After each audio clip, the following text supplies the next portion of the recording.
menurut Ajeng nih, kalau rabaan Ajeng ke masa depan, kira-kira yang suaranya bakal paling banyak yang mana? Kalau dari penglihatan aku kemarin sih yang nomor 1 sih. Nomor 1? Iya.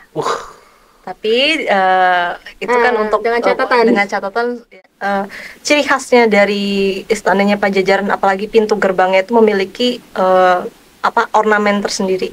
Ada ornamen bunga, terus ornamennya itu apa ya, bisa agak susah dijelaskan. Pokoknya ada ornamen bunga, ada ornamen yang pasti Tugu Kujang juga ada kayak kujang, tapi bukan kujang gitu. Oh gitu. Jadi ada. Kalau aku tuh biasanya suka diikutin sama noni Belanda.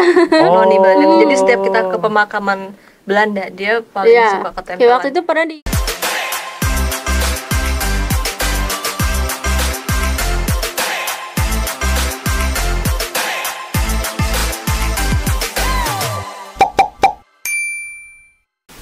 Halo, Assalamualaikum warahmatullahi wabarakatuh. Kembali lagi dengan saya Muhammad Randy Abdul Aziz di podcast kesayangan kita, Bravo Channel Indonesia. Kali ini kita kedatangan bintang tamu yang cukup fenomenal di Kabupaten Bogor pastinya, karena ternyata mereka ini juga YouTuber yang kreasinya itu adalah menelusuri tempat-tempat bersejarah di Kabupaten Bogor. Kita kenalkan bintang tamu kita, Mangga, Ajeng dan Dila. Mereka berdua ini salah satu konten kreator di YouTube, ya kan? benar. Yang mengembangkan terkait konten penelusuran tempat-tempat bersejarah di Kabupaten Bogor. Nah, ceritain dong, gimana ceritanya tuh punya inspirasi, saya pengen bikin konten dong gitu. Oke. Jadi dulu awal mulanya itu kan ceritanya aku tuh udah lulus kuliah, kan aku lulus kuliah itu kebetulan tahun 2019. Ini berdua ya bikin konten berarti ya? Iya, kan emang adik berkakak. Adik kakak. Adik kakak. Terus lanjut. Iya, 2019 tuh aku selesai lulus kuliah, kan aku sempat jadi aku emang dari dulu tuh emang suka seni gitu, suka emang dunia entertainment gitu kan, jadi suka syuting segala macem. Terus sempat juga kerja kantoran, tapi memang jiwanya bukan jiwa kantoran. Jadi setelah 1 tahun saya out. Begitu. Habis itu gak tau, dari dorongan hati sih sebetulnya, dari dorongan hati. Terus aku melihat dari kondisi sekarang ya, kayak anak-anak zaman sekarang itu tuh yang apalagi generasi milenial, generasi Z itu mereka tuh lebih prefer ke budaya-budaya luar, lebih mencintai, bahkan lebih bangga kepada budaya-budaya Korea, artis K-pop segala macam. Sebetulnya nggak masalah, tapi asal jangan sampai mereka tuh melupakan identitas mereka kayak gitu.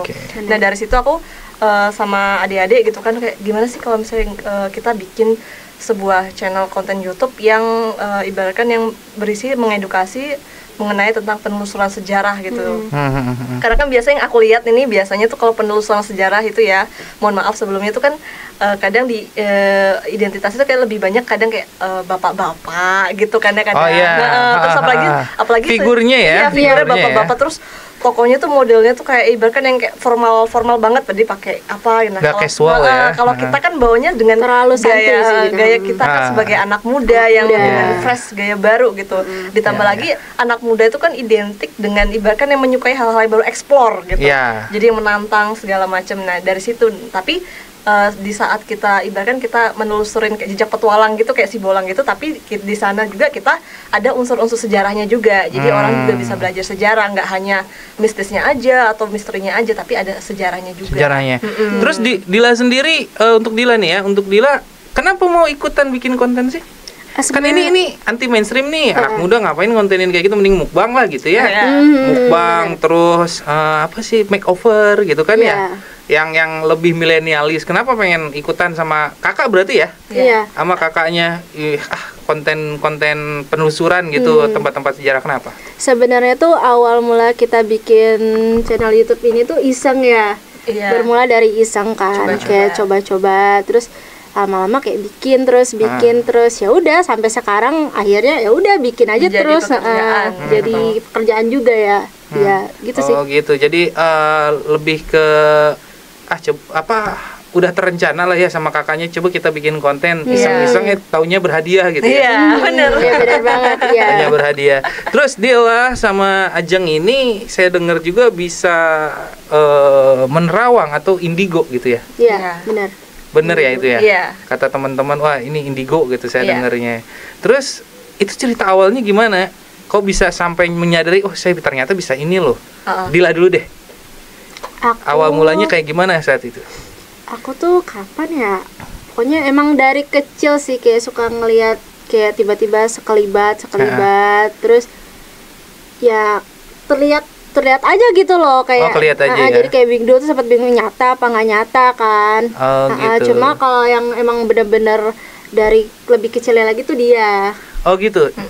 Berarti Ajeng lebih sensitif atau berbeda sama Dila itu apa perbedaannya? Beda kan, kalau misalnya Dila itu kan makanya ini kadang orang tuh salah persepsi gitu kan. Kadang orang mengetahui indigo itu bisa gini-gini gitu, padahal sebetulnya indigo itu kan indigo tuh sebutan dari luar sebetulnya. Indigo tuh dari bahasa orang luar gitu kan, indigo. Jadi indigo tuh sebetulnya orang yang hanya bisa melihat, merasakan, tapi mereka nggak bisa berkomunikasi.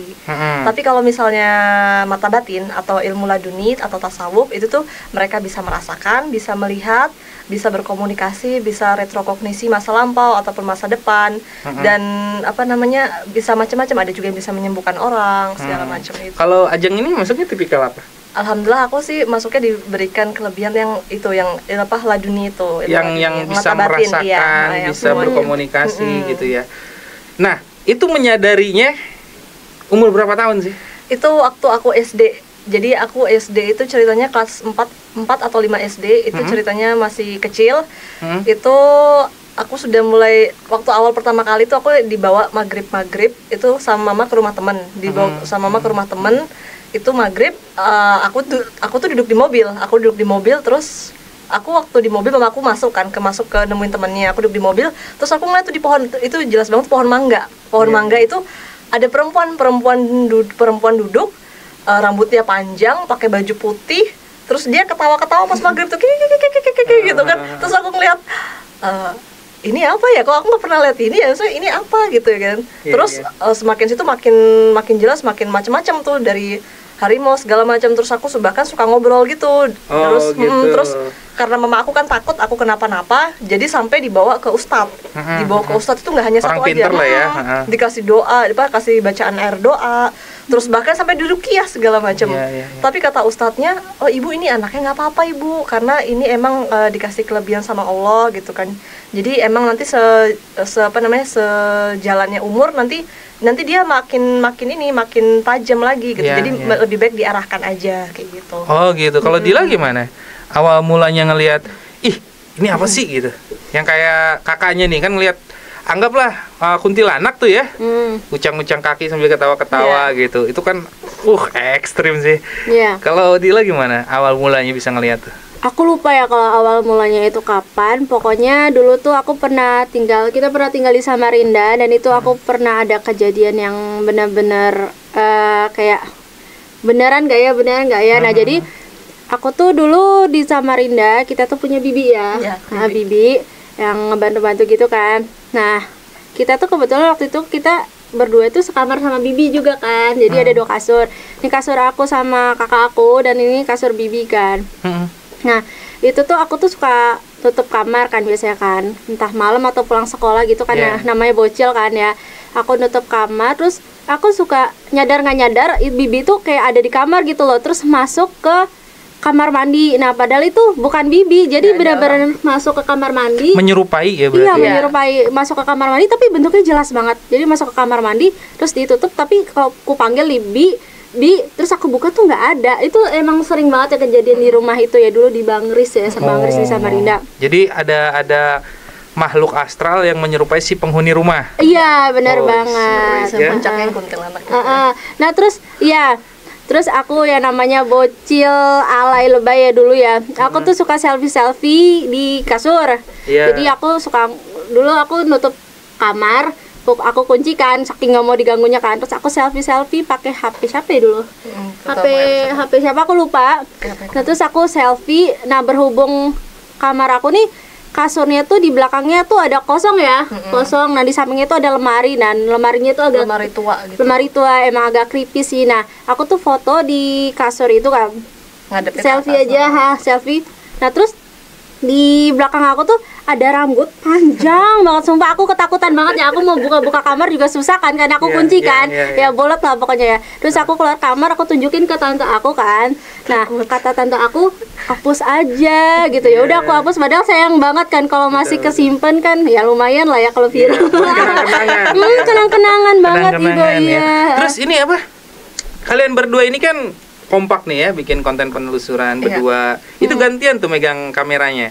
Kita ada juga, karena kita kan sebenarnya ada tim juga, termasuk adik aku juga, kita sebetulnya ada 4 orang ya. 4 orang. Cuman karena yang satunya tuh kan kadang berhalangan juga kerja dan segala macam, jadinya ya kadang kita bertiga, kadang kita berdua juga. Tapi kita kan karena konten kita kan juga sama dinaungin juga kan sama orang dinas juga, jadi dibantu sama mereka juga. Ya oke, dibimbing ya. Itu udah berapa titik sih sebenarnya kalian udah datengin ke tempat-tempat bersejarah di Bogor? Banyak banget ya, udah banyak banget ya. Ada nggak sih yang kan secara historical punya cerita ya? Secara historical punya cerita. Ada nggak tempat bersejarah yang historinya kuat banget yang pernah kalian datengin? Kalau menurut aku sih pastinya Gunung Salak. Kenapa Gunung Salak? Kenapa Gunung Salak? Gunung Salak, bukan orang Bogor aja, bahkan orang Indonesia kalau mendengar Gunung Salak tuh pasti kayak karena gunung gitu creepy ya. Karena Gunung Salak itu merupakan gunung yang cukup seram ya, terkenal horor di Indonesia gitu kan. Karena padahal kan kalau misalnya dikatakan tuh kan gunung itu nggak terlalu tinggi, nggak terlalu tinggi, tapi memang medannya terus banyak berkabut segala macam. Dan emang Gunung Salak itu selalu punya cerita menurut aku sih. Nah kan di situs di Gunung Salak ini kan banyak ya? Ada banyak. Yang paling kalian apa sebutnya? Yang paling ya punya historical kuat banget gitu, bahkan sampai kalian gak bisa lupa dengan histori yang ditunjukin itu apa tuh? Jadi kalau aku di Gunung Salak itu waktu kita pertama kali ke situs Cibalai, dan dari situs Cibalai. Jadi dari situs Cibalai itu merupakan bisa dikatakan tuh awal mula dari perjalanan kita yang sampai sekarang tuh sebenarnya sampai dibawa oleh pemerintah juga. Iya. Situs Cibalai itu Arca Domas. Pasir Kaca ya kalau saya. Bukan Cibalai. Tenjolaya ya kan. Arca Domas di situ, terus di atasnya ada apa lagi tuh? Ada Pasir Manggis. Ini Pasir Manggis ya kan. Jadi ada banyak.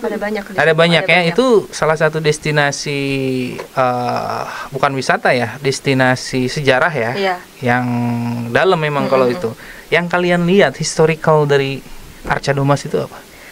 Kan pastinya pas datang nih kan karena punya kelebihan kan. Ini kencang banget nih historinya. Apa yang bisa kalian dapat dari situ? Sebelum kita penelusuran ke Cibalai, itu tuh kalau orang lain kan jadi dari adik-adik tuh kan ngikutnya ke aku gini.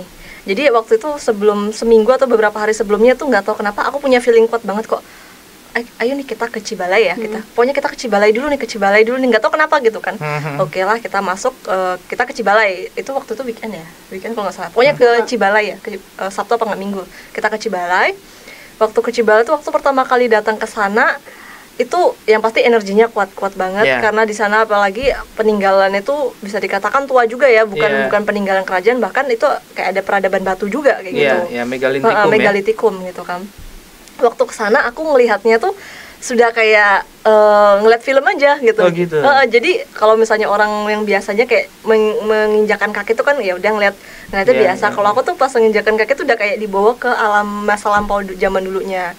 Jadi yang kelihatannya itu tuh sekarang udah jadi puing-puing, dulunya itu merupakan tempat yang sangat megah menurut aku. Jadi ada kerajaannya seperti apa gitu, dan bahkan ada taman-tamannya juga gitu kan. Ada juga namanya itu Taman Sriwedari kalau nggak salah itu. Dan itu sekarang kan udah jadi puing-puing tapi masih ada aliran airnya juga, mata airnya juga. Dan itu dulunya tuh cantik banget, dan di situ merupakan salah satu tempat para pemandian para putri gitu. Iya, di Arca Domas itu ya. Iya, di Arca Domas. Kalian tahu nggak apa artinya Arca Domas? Dari bahasa Sunda.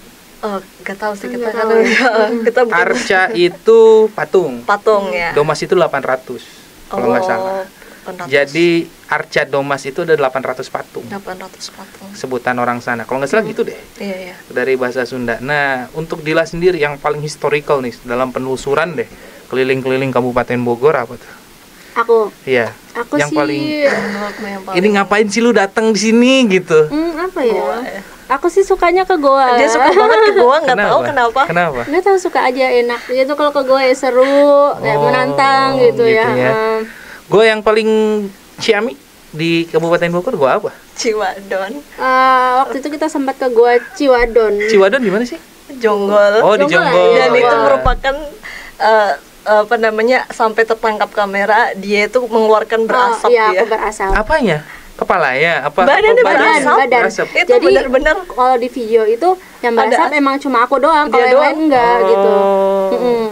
Sampai yang ngikut warga di sana bilang, kok bisa?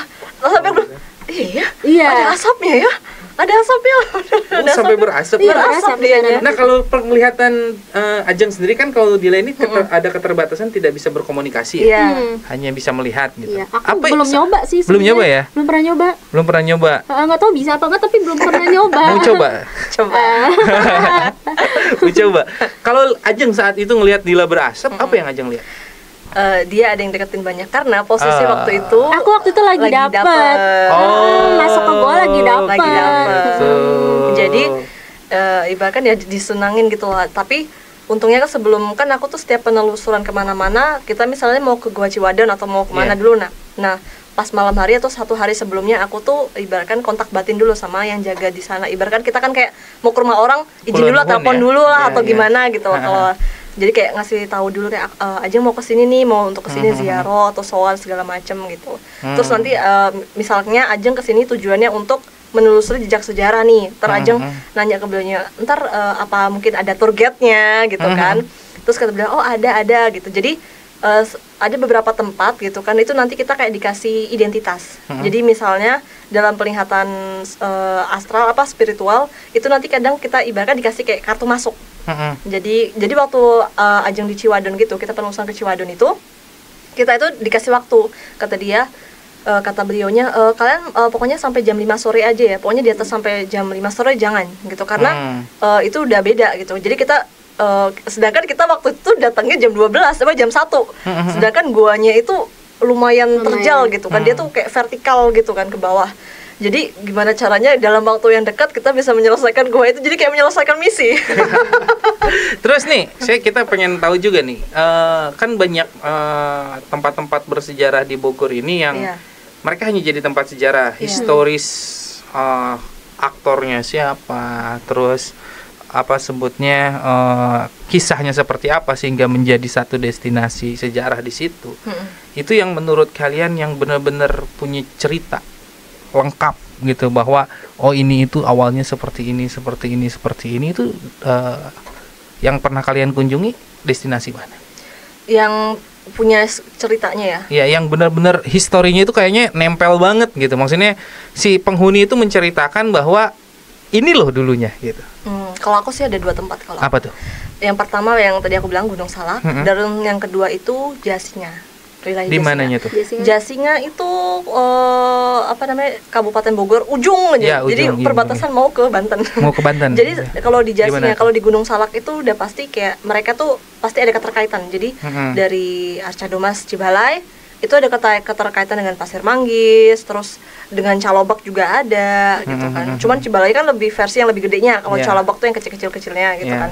Itu terus kalau yang kedua Jasinga. Dan Jasinga ini ada keterkaitan dari itu Gunung Kelantung, terus makam Syekh Shohib, sama juga makam Prabu Wirasinga, sama terakhir tuh makam Garisul atau garis kesultanan yang makamnya para raja-raja Islam, raja-raja Islam. Dan itu memang ada keterkaitan gitu. Dan itu menurut aku dari semua penelusuran itu yang memiliki menurut aku sih ceritanya tuh luar biasa. Bahkan yang di Gunung Kulantung sendiri ini menurut aku cukup wow juga sih gitu kan. Nah, Bogor ini kan pasti paling identik sama Prabu Siliwangi. Iya kan? Orang Bogor ataupun orang luar Bogor banyak yang meyakini bahwa Istana Prabu Siliwangi ini tilem atau mengikuti moksanya Kanjeng Prabu dan hilang dari peradaban dunia. Pernah nggak sih sekali-kali kalian coba sekali-kali gitu dalam penelusuran yang kalian lakukan tiba-tiba oh ternyata seperti ini loh istananya. Pernah nggak ditunjukin kayak gitu? Pernah. Di mana tuh? Pernah. Yang tadi itu waktu Ajeng ke puncaknya, ke Gunung Salak, ke Pasir Manggis waktu itu. Ke Pasir Manggis. Ditunjukin tuh? Ditunjukin. Bahkan itu sampai menuju ke atas lagi yang saat zaman Kerajaan Salakanegara. Oh, Salakanegara. Iya, gitu. Jadi Pajajaran tuh kan sebetulnya leluhurnya itu kan Salakanegara juga gitu kan. Jadi kayak turun menurun gitu. Betul. Nah, kalau yang kalian lihat kerajaan Pajajaran itu di saat penelusuran tadi ya, istananya bentuknya kayak gimana sih? Istananya cantik banget sih pastinya. Jadi dibuat dari apa dia? Dibuatnya ada yang dari emas, ada juga yang dari seperti bangunan zamannya dulu, ada candi-candinya juga. Tapi ciri khasnya dari istananya Pajajaran, apalagi pintu gerbangnya itu memiliki ornamen tersendiri. Ada ornamen bunga, terus ornamennya itu apa ya, bisa agak susah dijelaskan. Pokoknya ada ornamen bunga, ada ornamen yang pasti tugu kujang juga ada, kayak kujang tapi bukan kujang gitu. Oh gitu. Jadi ada identiknya seperti itu. Iya. Luar biasa. Nah, kita masuk ke segmen berikutnya nih yang kita bahas. Nggak apa-apa ya kalau kita bahas ya. Bentar lagi Pilpres, ya kan? Ajeng sama Dila ini kan punya kelebihan untuk melihat ke masa depan, gitu kan? Boleh dong spill gitu. Ada 3 calon nih, ya kan? Ada Anies Baswedan dan Caimin, udah ditetapkan oleh KPU. Ada Prabowo Gibran Rakabumi, sama ada Ganjar Pranowo Mahfud MD. Ya, 3 calon ini punya keunikan-keunikannya masing-masing gitu ya. Ini kan berarti Ajeng milenial atau Gen Z? Gen Z. Gen Z ya, berdua ada Gen Z ya. Aku Gen Z. Gen Z. Di mata Gen Z sendiri dan memiliki kelebihan untuk melihat mungkin karakter dari 3 orang ini secara nonverbal berarti ya. Secara nonverbal. Menurut kalian yang serak gitu untuk Gen Z yang mana? Kalau buat serak sih tergantung orangnya masing-masing ya. Oh gitu. Seberapa bisa meyakinkan Gen Z ke kita gitu? Kalau kamunya. Kalau enggak saya nanya gini, Gen Z pengennya pemimpin atau presiden itu yang kayak gimana sih? Tergantung ya. Kadang Gen Z juga ada yang tergoda dengan apa ya? Kayak ngomongnya. Aku sih prefer pemimpin yang pastinya. Kalau aku sih prefer siapapun yang terpilih itu pastinya menyukai pemimpin yang intelektualnya tinggi ya gitu. Ibaratkan presiden itu kan nggak usah jauh-jauh, misalnya contohnya Bung Karno. Bung Karno itu merupakan salah satu presiden yang dihormati oleh para tokoh-tokoh dunia gitu, karena beliau itu selain dia fasih berbahasa asing, tapi beliau juga yang bikin unik dari presiden-presiden yang lain ya, maksudnya dari yang setelah-setelahnya itu beliau itu bisa menyeimbangkan, dalam artinya menyeimbangkan real nyata sama nggak nyatanya.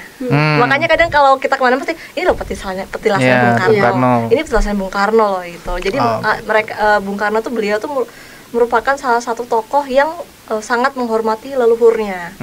Menghargai, menghormati ya, gitu. Ajeng bisa lihat nih kan. Saya mau tanya dong ke Ajeng. Dari 3 calon ini kira-kira, saya nggak bilang menang ya, yang suaranya bakal paling banyak yang mana? Inisial apa gimana? Jangan sebut nama ya. Nggak apa-apa, sebut nomor aja. Karena udah dikocok kemarin nomornya. 1, 2, 3. 1, 2, 3. Sesuai urutan. Sesuai urutan. Nomor 1 Anies Baswedan. Kan jadi diintegrasin. Nomor 2 Prabowo Gibran. Ya kan. Nomor 3 Ganjar Pranowo Mahfud MD. Yang menurut Ajeng kan kita tidak mendukung siapapun nih, dan kita hanya meraba bagaimana masa depan, ya kan? Menurut Ajeng nih, kalau rabaan Ajeng ke masa depan, kira-kira yang suaranya bakal paling banyak yang mana? Kalau dari penglihatan aku kemarin sih yang nomor 1 sih. Nomor 1? Iya. Tapi itu kan untuk dengan catatan ya, untuk semoga aja ntar kedepannya juga tidak ada yang berlaku curang segala macam, karena kan itu kan bisa berubah ya. Gitu. Dan intinya itu hanya rabaan kita, ya kan. Benar. Nomor 1 rabaan kita, dan garis nasib bisa berubah kapan saja kan, Allah yang menetapkan, betul nggak? Betul. Nah, cuman pertanyaan saya yang menurut Ajeng nih secara spiritual, dari 3 calon ini yang paling mendekati spiritualisme seorang pimpinan negara yang mana? Nomor 1. Nomor 1 juga? Iya. Hebat amat ya nomor 1. Aduh. Cuman kadang mungkin ya. Aku sih karena kan gini, menjadi presiden itu bukan hanya memimpin memimpin humannya, bukan hanya memimpin manusianya, tapi juga memimpin segala rupa yang ada di bumi Nusantara ini kan. Benar. Dari mulai ular, ya kan, tumbuhan, fauna, flora, gitu kan. Itu kan dipimpin oleh dia. Dari mulai yang terlihat sama yang tidak terlihat kan dia pimpin gitu. Nah, menurut Ajeng nih sama Dila, yang paling mendekati karakteristik secara batiniah maupun spiritualnya itu yang mana? Yang nomor 1. Nomor 1. Kalau aku, karena ini ya cuman hanya penglihatan tuh, karena yang nomor 2 dan nomor 3 itu ada beberapa faktor-faktor lain gitu, termasuk faktor-faktor dari relasi segala macam yang ibaratkan kurang lah gitu. Ya, secara batiniah sama spiritual ya, yang kita bahas. Jadi yang lain jangan baper. Justru ini hanya rabaan kita ke masa depan. Jadi kalau pengen lebih jelasnya nanti tanya langsung ke Dila nih. Di komen boleh nanti nanya. Tolong dong ini gitu ke Dila. Nanti Dila nyampein ke Ajeng kan. Nanti sama-sama di Terawang. Nah, lanjut deh. Sekarang udah jalan berapa tahun sih bikin konten YouTube? Kurang lebih mau 2 tahun ya kita. Baru mau masuk 2 tahun. Mau masuk 2 tahun. Jangan lupa juga tuh nanti Sadurur Salembur subscribe, like sama komen kontennya Dila, nanti kita cantumin di bawah ya. Nah, terus selama 2 tahun ini gitu kan ya. Selama 2 tahun ini ada nggak sih yang kalian datang ke penelusuran tiba-tiba pengen ikut pulang? Maksudnya pengen ikut pulang? Oh, pasti ada. Kayak tempelan gitu kan. Tempelan ada. Pasti banyak. Ajak dong aku gitu. Banyak. Udah nggak terhitung sih sebetulnya kayak gitu. Yang paling apa sebutnya? Yang paling ngebet pengen ikut itu jenis apa? Kalau aku tuh biasanya suka diikutin sama Noni Belanda. Noni Belanda. Jadi setiap kita ke pemakaman Belanda, dia paling suka ketempelan. Kayak waktu itu pernah di Kebun Raya Bogor. Dia hampir mau bilang bahasa Belanda ya. Atau apa tuh? Aku lupa ya. Pokoknya waktu itu kita ada di makam Belanda yang di Kebun Raya. Terus aku tiba-tiba kayak aku tuh dipanggil ke suatu makam, kayak aku bukan diajak sih, cuma kayak aku tuh kayak insting aku pengen ke sana gitu loh, kayak ayo sini gitu ya. Terus aku pegang tuh makamnya. Nah, habis itu aku ketempelan. Pokoknya kayak aku tuh kayak mau gerak-gerak sendiri gitu loh. Terus aku kan bilang ke Kak Ajeng ya. Terus udah deh di netralin gitu. Netralisir. Jadi dia ngerasanya kayak dia kayak udah hampir kalau aku lihat tuh dia udah hampir mau kemasukan, jadi ibaratkan mau masuk tuh sudah setengahnya gitu. Jadi aku tuh kayak jalan tapi aku nggak jalan gitu loh, kayak gitu. Udah bener-bener kayak ngambang aja. Iya, kayak ngambang beneran, kayak ngambang kan? itu. Ya. Itu Noni Belanda. Kalau Ajeng yang paling sering pengen ikut pulang siapa? Paling sering sih Karun. Gitu. Karun di tempat itu, jadi merekanya pengen ngikut, kadang juga alhamdulillah sih maksudnya baik-baik, jadi kayak aduh cu, pengen ikut jagain ya, atau nggak bisa cu, kadang bahkan ngasih tahu info nih, cu di tempat ini atau di sini tuh ada sejarahnya kayak gini, coba kamu ke sana kayak gitu. Ini gini gitu. Bahkan kadang suka kemimpi juga segala macam kayak gitu. Karena di salah satu hadis atau ayat Al-Qur'an gitu, sesungguhnya orang yang baik yang mati itu sebenarnya dia tidak mati. Iya, benar. Gitu. Jadi itu multitafsir kan sebenarnya. Maka yang bisa menafsirkan nanti yang ahli. Cuman pertanyaan kita adalah mereka ini yang makhluk astral ini bisa berpindah tempat gitu kan ya, bisa melakukan sesuatu hal yang tidak bisa dilakukan oleh manusia. Pernah nggak kalian masuk ke suatu wilayah tiba-tiba ngelihat, oh ini loh kota mereka, oh ini loh tempat mereka bernaung gitu? Pernah nggak? Pernah. Di mana tuh? Di Bogor deh, sebutin di mana? Di Bogor. Waktu itu aku ke Gunung Peye. Oh, Gunung Peye itu di mana sih? Gunung Peye dekat sama Gunung Sindur. Oh, sebelah Gunung Sindur. Oke, Gunung Peye. Dekat Gunung Sindur, pokoknya Gunung Peye. Mana tuh aku lupa. Aku juga lupa. Nah, jadi daerah Parung ke sana ya. Pokoknya dekat Gunung Sindur lah, enggak jauh dari situ, Gunung Peye ke situ. Dan di situ ceritanya tuh kondisinya kita waktu itu syuting sudah pas mau maghrib. Sudah. Nah, habis gitu orang di sana tuh bilang kayak gini, Neng, aku panggil Teh, di sini tuh Teh, warga masyarakat di sini tuh Teh banyak yang cerita teh. Jadi kalau misalnya kita tuh nggak boleh ngambil apa-apa, pokoknya di wilayah sebelah sana katanya pernah ada tuh yang ngambil ini terus tiba-tiba orangnya kesurupan segala macem. Dan waktu aku lihat ke sana ternyata memang benar di sana tuh ada kayak perkampungan atau tempat lah kayak ibaratkan kayak kotanya mereka gitu, perkampungannya mereka. Emang sebenarnya nggak jauh dari ada goa juga kan, itu udah nggak jauh dari situ. Dan pas waktu kita posisi lagi pas maghrib, jadi Allahu Akbar kita tuh masih syuting di luar itu kan. Padahal aku berharapnya udah pas maghrib udah selesai lah ya. Ternyata kita syuting itu sampai jam 7 ya, jam 7 malam. Maghrib gitu kan. Jadi itu pada keluar semua. Jadi perputaran waktu perbedaannya dengan kita di alam manusia itu sebetulnya sama ya. Jadi ibaratkan bedanya tuh kalau misalnya kita di sini pagi, di sana malam. Di sana kalau kita di sini malam, di sana pagi. Gitu. Dan jam mereka mulai beraktivitas itu ya tadi maghrib. Pertanyaan saya, kota mereka itu seperti apa? Yang pastinya mereka itu kotanya lebih bagus dan mereka jumlah penduduk mereka tuh lebih banyak. Ibaratkan kalau kita tuh 1 banding 1000 mungkin ya. Dan kalau aku tuh itu sebetulnya itu kurang sih, maksudnya untuk sebuah kota ya masih batas normal. Kalau menurut aku yang kota yang benar-benar megah, yang benar-benar mungkin ibaratkan kayak nanti loh ini seperti ini loh dunia manusia tuh tahun kedepannya canggih itu. Kalau kalian tahu itu adalah yang sering terdengar tuh kota Saranjana. Saranjana. Nah itu aku juga pernah lihat, aku pernah masuk juga sih tuh. Pernah. Keren. Tapi itu next time kita bahas. Next time.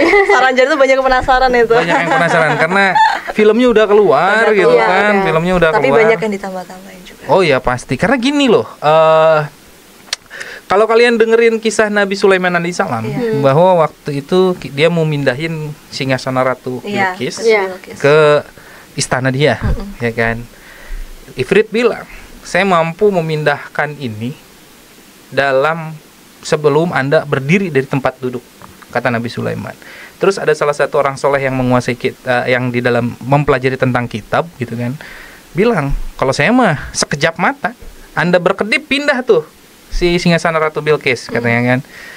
Berarti asumsinya zaman Nabi Sulaiman aja dia udah teleportasi, udah dikuasai sama dia kan. Benar. Apalagi zaman sekarang gitu. Berarti sangat luar biasa lah ya. Gitu. Nah, terakhir deh, Jeng. Di Bogor ini kan banyak tadi destinasi yang didatengin, bahkan udah ada puluhan. Lebih ya? Udah ada puluhan.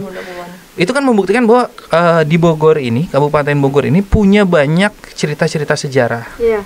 Kalau dibilang cerita sejarah mungkin bahkan peradaban. Peradaban ya, ada sebuah peradaban besar di Bogor ini, gitu kan? Besar. Peradaban besar di Bogor ini. Pertanyaan saya adalah,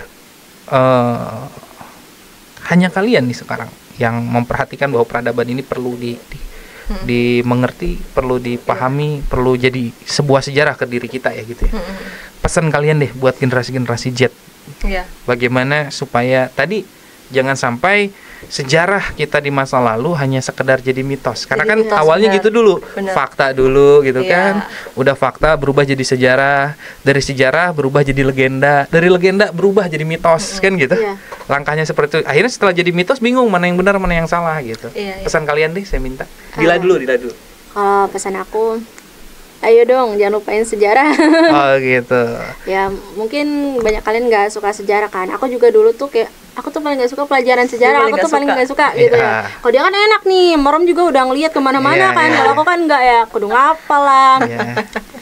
Tapi ya pokoknya jangan lupain sejarah lah. Maksudnya kan ya boleh kayak ikutin budaya barat atau apa, tapi ingat juga lah kita tinggal di Indonesia gitu loh, masih banyak kan kayak apa ya masa-masa lalu yang perlu kita tahu juga kan, masa-masa lampau kan. Di Indonesia tuh banyak banget sejarahnya, bukan cuma zaman kerajaan doang, tapi ada yang lebih lampau ya, tahu kan apa Mas? Yes, luar biasa. Gitu ya. Untuk Ajeng? Kalau aku yang pastinya jangan pernah lupakan identitas kalian itu siapa. Jadi ibaratkan kalau misalnya kalian orang Jawa, jangan lupa Jawanya. Kalian orang Sunda, jangan lupa dengan Sundanya, identitas adat istiadat kalian. Dan juga cobalah berkenalan dulu kan. Kalau misalnya kita nggak kenal, kita juga nggak akan sayang gitu kan. Jadi kalau misalnya kita tahu, kita mengenal, kita pasti kayak lebih seperti ini gitu loh. Jadi mulailah pelan-pelan itu ya mungkin memang nggak semua orang tuh menyukai sejarah gitu kan, tapi setidaknya jangan sampai lupakan leluhur kalian gitu kan, karena tanpa adanya masa lalu nggak mungkin ada kita sekarang dong. Ya kan ada masa depan. Ya keren. Makasih banyak Dila, makasih banyak Ajeng. Jangan kapok nanti mampir lagi. Siap. Kita bahas beberapa hal. Sarjana. Ada juga nih yang satu lagi peradaban Lemurian dan Atlantis. Atlantis ya kan itu banyak yang ditunggu itu. Yang banyak yang ditunggu, nanti kita bahas itu karena peradaban besar sebenarnya kadang-kadang orang Indonesia itu suka sombong. Iya. Peradaban besar sebenarnya di masa lalu udah milik kita. Ada. Ya kan. Cuman tadi teh zaman berubah zaman, dinasti berubah dinasti, kekuatan berubah kekuatan. Jadi itu akan tertutup. Maka itu yang harus dibuka sejarah-sejarah itu. Jadi kita cukupin dulu ya. Siap. Next time kita ketemu lagi, kita bahas lagi sesuatu yang dianggap tabu menjadi nyata, iya kan, kayak silet ya kan, setajam silet gitu. Oke, sadulur salembur, demikian dari saya dan narasumber. Kita bertiga pamit. Mangga, saya mohon diri, jangan lupa like, komen, dan subscribe channel kita untuk dapetin informasi-informasi terbaru dan konten-konten terbaru yang paling menarik dan paling ditunggu-tunggu. Mangga, kita bertiga pamit. Wassalamualaikum warahmatullahi wabarakatuh. Bravo Channel Indonesia selalu di hati.